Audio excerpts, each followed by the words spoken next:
तब मैंने देखा कि एक हाथी के 2 सूंड हैं और ये देखकर मेरे आश्चर्य का ठिकाना ना रहा। फिर अर्जुन ने बताया कि हे वासुदेव, मैंने एक पक्षी को देखा जिसके पंखों पर वेद की ऋचाएं लिखी हुई थीं। वह मरे हुए जानवर का मांस खा रहा था। फिर अर्जुन के बाद भीम ने भी श्री कृष्ण को बताया कि हे कृष्ण, मैंने देखा एक गाय ने बछड़े को जन्म दिया है और जन्म के बाद वह बछड़े को इतना चाट रही है कि बछड़ा लहूलुहान हो गया, जिसे देखकर मैं हैरान हो गया। भला कोई माता अपने बच्चों के साथ ऐसा कर सकती है? उसके बाद श्री कृष्ण ने सहदेव से पूछा, सहदेव तुम बताओ, तुमने वन में क्या देखा? तब सहदेव श्री कृष्ण से बोले, हे वासुदेव, मैंने वन में देखा कि एक जगह 6-7 कुएं हैं और आसपास के कुओं में पानी है, किंतु बीच का कुआं खाली है। बीच का कुआं गहरा है, फिर भी पानी नहीं है। यह देखकर मुझे घोर आश्चर्य हुआ कि ऐसा कैसे हो सकता है। उसके बाद नकुल ने कहा, हे नारायण, जब मैं वन में भ्रमण कर रहा था तो मैंने देखा कि एक पहाड़ के ऊपर से एक बड़ी सी शिला यानी पत्थर लुढ़कती हुई आती है और कितने ही वृक्षों से टकराकर उनको नीचे गिराते हुए आगे बढ़ जाती है, परंतु उस विशालकाय पत्थर को कोई भी वृक्ष उसे रोक ना सका। इसके अलावा वह शिला कितनी ही अन्य शिलाओं के साथ टकराई, पर फिर भी वह रुकी नहीं। अंत में एक अत्यंत छोटे पौधे का स्पर्श होते ही वह स्थिर हो गई। फिर युधिष्ठिर श्री कृष्ण से बोले, हे वासुदेव, हम 5 भाइयों ने जो कुछ भी वन में देखा वो आपको बता दिया, कृपया कर इसका अर्थ बताइए।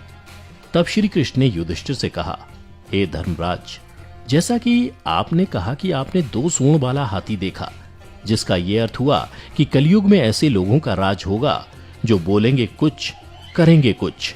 कलयुग के शासक अपनी प्रजा की सभी तरह से शोषण करेंगे। उनके मन में कुछ और होगा और दिखावे के लिए कुछ और करेंगे।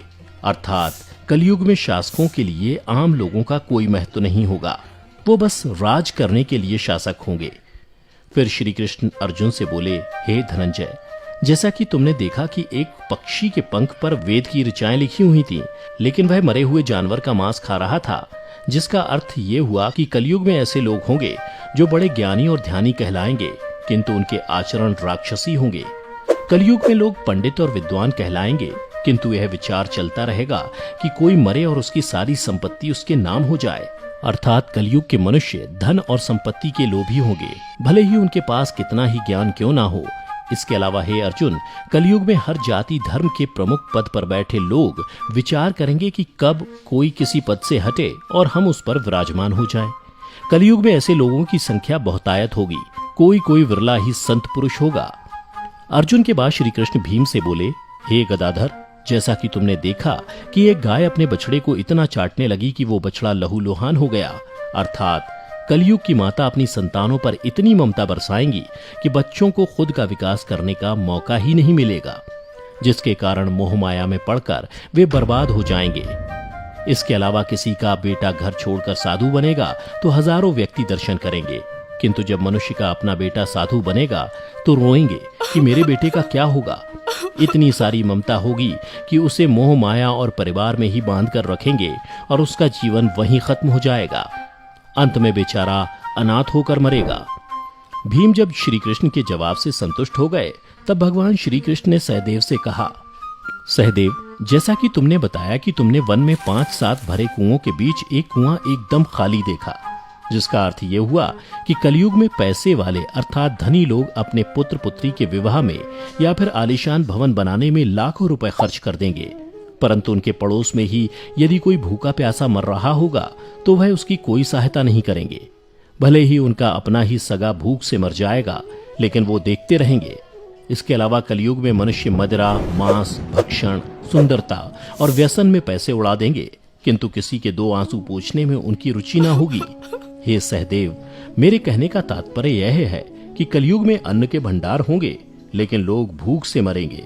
सामने महलों बंगलों में ऐशो आराम चल रहे होंगे, लेकिन पास की झोपड़ी में आदमी भूख से मर जाएगा।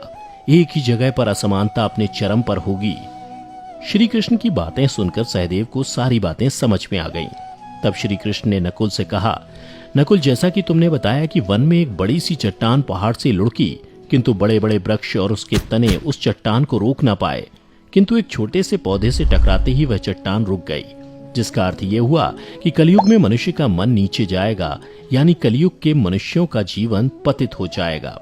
और ऐसे में मनुष्यों का जीवन धन की शिलाओं से नहीं रुकेगा, ना ही सत्ता के वृक्षों से रुकेगा, किंतु हरि नाम के एक छोटे से पौधे से, हरि कीर्तन के एक छोटे से पौधे से मनुष्य जीवन का पतन होना रुक जाएगा। अर्थात कलयुग में भी जो मनुष्य धन के लोभ को छोड़कर हरि नाम का जप करेगा उसे कोई कष्ट नहीं होगा और मृत्यु के बाद उसे परमेश्वर अर्थात मेरे चरणों में जगह मिलेगी। तो मित्रों, आपने देखा होगा कि आज श्री कृष्ण द्वारा बताई गई ये सारी बातें सच में घटित हो रही हैं। इसलिए मनुष्यों को चाहिए कि कलयुग में